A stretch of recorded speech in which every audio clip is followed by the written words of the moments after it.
নমস্কাৰ বন্ধু বান্ধৱীসকল, কি খবৰ আপোনালোকৰ? সকলোৰে খবৰ ভালেই চাগে। আজি আমাৰ অসমৰ পৰৱৰ্তী মুখ্যমন্ত্ৰীৰ নাম ঘোষণা কৰা হ'ল। অসমৰ পৰৱৰ্তী মুখ্যমন্ত্ৰী ডক্টৰ হিমন্ত বিশ্ব শৰ্মা হ'ব। হিমন্ত বিশ্ব শৰ্মা ছাৰ হ'ব।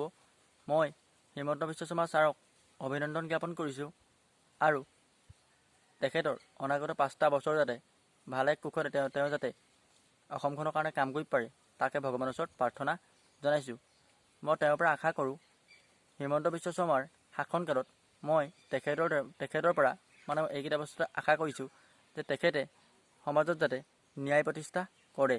আমাৰ সমাজত যিবিলাক অন্যায় দুৰ্নীতি হৈ আছে, যিবিলাক লুণ্ঠন হৈ আছে, বৰ্তমান দেখিবলৈ পাইছোঁ যে বিভিন্ন ধৰণৰ অপৰাধ হৈছে। সেইদিনাখন এতিয়া সৰু দুজনীকে ছোৱালীক হত্যা কৰিলে। তেখেত যাতে সেইবিলাক কথাত যাতে তেখেতে মাত মাতে আৰু সেইবিলাকক যাতে শাস্তি দি, যিবিলাক অপৰাধীবিলাকক যাতে শাস্তি দি তেখেতে যাতে ন্যায় প্ৰতিষ্ঠা কৰে সমাজত। তেখেত যাতে ন্যায়পৰায়ণ হয়, মই তেওঁৰ পৰা আশা কৰিছোঁ। আৰু দ্বিতীয়তে, সমাজৰ সকলো শ্ৰেণীৰ লোককে যাতে তেওঁ সমান সুবিধা দিয়ে, সমান যাতে অধিকাৰ দিয়ে, মই তেওঁৰ পৰা সেই আশা কৰিছোঁ। আৰু তেখেতে যাতে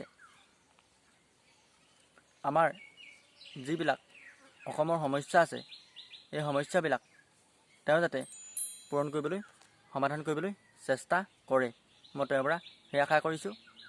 আৰু তেখেতে